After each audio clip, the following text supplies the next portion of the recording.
Hello friends, I am Nikita and welcome to a better life. क्या आप जानते हैं कि hormonal problems like PCOD, thyroid, liver problem and even cancer, ये सब इतना कॉमन क्यों हो गया है? The secret lies in our kitchen. Yes, so इस वीडियो के अंदर हम कवर करेंगे 5 ऐसी चीजें जो आपको अपनी किचन से बाहर फेंक देनी चाहिए राइट नाउ, क्योंकि यही सब चीजें हैं the problem behind these problems. So let's get started. Point number 1. The most important, or I would say सबसे dangerous, is the non-stick cookware. 90% of urban homes के अंदर कुकिंग के लिए यूज किए जाते हैं non-stick cookwares. नॉन-स्टिक कुकवेयर्स जिन पे होती है PTFE मतलब पॉलीटेट्राफ्लोरोइथाइलीन या टेफ्लॉन कोटिंग, और माना जाता है कि ये कोटिंग इतनी हार्मफुल होती है कि ये हमारी बॉडी में प्रॉब्लम्स क्रिएट कर सकती हैं related to brain and lungs. और अगर आप इन कुकवेयर्स पे खाना बनाते हैं तो धीरे धीरे खाना लीचेस इनटू द फूड। और अगर आप एक एक्सपेरिमेंट करना चाहते हैं तो अपना नॉन स्टिक पैन ऑन करिए फुल फ्लेम पर, और थोड़ी देर में जब उसमें फ्यूम्स आने लगे तो उसको टेस्ट करिए, तो आप पाएंगे कि उस फ्यूम के अंदर there will be heavy metals like cadmium and mercury. So what is the way out? The way out is कि आपको स्विच करना चाहिए from non stick to cast iron. Point number 2 is aluminium utensils. क्या आप जानते हैं कि हमारे किचन में एल्यूमिनियम पहुंचा कैसे? Because aluminium is very cheap, aluminium is abundant और इसको बहुत कन्वीनियंट होता है मेंटेन करना। क्या आप जानते हैं कि ब्रिटिशर्स के टाइम में जेल में खाना वाज सर्व इन एल्यूमिनियम, क्योंकि माना जाता था कि aluminium is a slow poison जो आपकी बॉडी में धीरे धीरे अक्यूमुलेट होता है और आपके लिए लॉन्ग रन में प्रॉब्लम्स क्रिएट कर सकता है, problems related to kidneys, lungs and what not. तो आइए एक एक्सपेरिमेंट करते हैं। आप एक एल्यूमिनियम का वेसल लीजिए और उसका वेट करिए और 3 to 4 years उसे डेली यूज करिए, और अब इसके बाद दोबारा इसका वेट करिए तो आप देखेंगे कि वेसल का वेट पहले से बहुत कम हो चुका होगा। ऐसा क्यों? क्योंकि हीट करने पर वो मेटल आपके खाने के थ्रू आपकी बॉडी में अक्यूमुलेट हो गया है, और ये लॉन्ग रन में आपको बहुत सारी प्रॉब्लम्स दे सकता है। और इसका सोल्यूशन है कि हमें स्विच करना चाहिए from aluminium to stainless steel. Stainless steel is free from any dangers जो एल्यूमिनियम में पाए जाते हैं।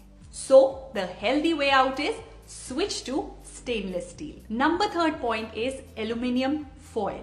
हम सबके घरों में एल्यूमिनियम फॉइल का यूज होता है गरम गरम खाने को पैक करके और डब्बे में डालने के लिए, पर क्या आप जानते हैं कि ये कितना हार्मफुल है? According to WHO 50 milligram of aluminium ही सिर्फ परमिसेबल लिमिट है कंजम्पशन के लिए, और जितनी बार भी हम एल्यूमिनियम के कांटेक्ट में कोई भी चीज लाकर और उसे कंज्यूम करते हैं तो उसके अंदर 1 से 2 मिलीग्राम एल्यूमिनियम आ जाता है। और जब आप किसी भी गर्म चीज को एल्यूमिनियम फॉइल के अंदर रखते हैं तो उसके सारे केमिकल्स आपके फूड में भर जाते हैं, तो आपको लगता है कि आप हेल्दी से हेल्दी खाना भी खा रहे हैं तो वो आपकी बॉडी को हेल्प करेगा? नहीं, वो आपकी बॉडी के लिए हार्मफुल होगा, क्योंकि वो एल्यूमिनियम फॉइल के अंदर रैप्ड था। क्या आप जानते हैं कि अगर आप एल्यूमिनियम का ज्यादा यूज करते हैं तो क्या होता है? तो हमारी बॉडी जिंक को अब्सॉर्ब नहीं कर पाती। और हमारी बॉडी के लिए जिंक क्यों इंपॉर्टेंट है? क्योंकि अगर हम अपने माइंड को शार्प करना चाहते हैं और अगर हम अपनी बोन मिनरल डेंसिटी को ठीक रखना चाहते हैं तो हमारी बॉडी में जिंक बहुत इंपॉर्टेंट रोल प्ले करता है, और एल्यूमिनियम इस प्रोसेस के अंदर प्रॉब्लम क्रिएट करता है। तो आपको क्या करना चाहिए? एल्यूमिनियम फॉइल की जगह आपको यूज करना चाहिए या तो कोई कॉटन क्लॉथ या butter paper. Point number 4 is plastic box and plastic bottles. हम सबकी किचन्स में बहुत सारे प्लास्टिक बॉक्सेस यूज होते हैं या हम पानी पीते हैं प्लास्टिक बॉटल्स के अंदर। क्या आपको पता है कि ये हमारे लिए कितने हार्मफुल हैं? क्योंकि ये बने होते हैं एक टॉक्सिक मटेरियल से जिसे हम बोलते हैं BPA या बिस्फेनॉल A। आजकल मार्केट में बोला जाता है BPA फ्री, बट वो उसके अंदर बिस्फेनॉल A की जगह BPS that is bisphenol S का यूज करते हैं, विच इज इक्वली टॉक्सिक। और ये बहुत हार्मफुल होता है और इफेक्ट करता है हमारी इम्यूनिटी को, हमारे हार्मोन्स को, एंड नंबर 3 ये हमें ओबीस या मोटा बना सकता है। You know how? आइए समझते हैं। जब हम गरम गरम खाना किसी भी प्लास्टिक के डब्बे में डालते हैं तो उससे जो टॉक्सिक रिलीज होता है वो हमारी इंसुलिन सेंसिटिविटी को कम करता है।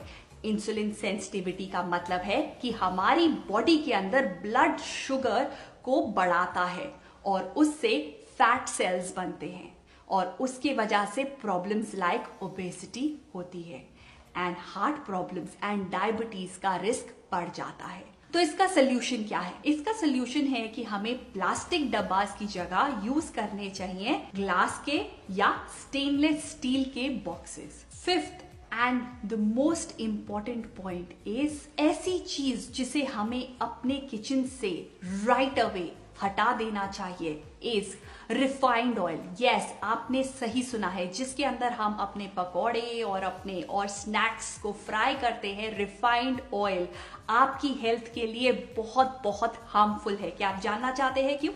Let's listen to this one. तो रिफाइंड ऑयल का नाम रिफाइंड ऑयल क्यों होता है? क्योंकि उसे रिफाइंड किया जाता है जब उसे हम बनाते हैं। तो इस रिफाइनिंग के प्रोसेस में उसे रिफाइंड किया जाता है, एसिड से डिओड्राइज किया जाता है, क्योंकि जब ये प्रोसेस चलता है तो उसके अंदर से बहुत स्मेल निकलती है, तो उसे डिओड्राइज करके उस स्मेल को हटाया जाता है through chemical known as hexanol. तो आप सोच ही सकते हैं कि जो आपके पास रिफाइंड ऑयल पहुंचता है वो आपकी हेल्थ के लिए कितना हार्मफुल है। तो रिसर्चर्स ने ये भी कहा है कि अगर हम इसका यूज ज्यादा समय तक करते हैं तो हमें problems like heart and cancer ये सब हो सकती है। बिकॉज जब रिफाइंड ऑयल को हाई लेवल पर हीट किया जाता है तो वो ऑक्सीडाइज होता है और कन्वर्ट होता है ट्रांस फैट में। और आप सब जानते हैं कि ट्रांस फैट हमारी बॉडी के लिए कितना हार्मफुल है। तो नेक्स्ट टाइम जब भी आप रिफाइंड ऑयल यूज करें तो उसके हार्मफुल इफेक्ट के बारे में जरूर सोचिए। तो इसका सोल्यूशन क्या है? आप स्विच कर सकते हैं from refined oil to the mustard oil. हमें सरसों का तेल यानी मस्टर्ड ऑयल क्यों यूज करना चाहिए? क्योंकि इसके अंदर कोलेस्ट्रॉल को रिड्यूस करने की प्रॉपर्टीज होती हैं, इसके अंदर एंटीऑक्सीडेंट्स होते हैं और इसके अंदर सैचुरेटेड फैट कम होता है। तो अब आपको पता है कि नेक्स्ट टाइम जब आप फ्राई करने लगे तो आपको कौन सा ऑयल यूज करना है। Thank you so much for watching this video. तो अगर आप इन पॉइंट्स को अपनी डेली लाइफ में लगाएंगे तो आप फील करेंगे कि you are more healthier and happier, और यही एम है अ बेटर लाइफ का। So don't forget to share it with your friends ताकि उनकी लाइफ भी हेल्थियर, बेटर एंड हैप्पियर बन सके।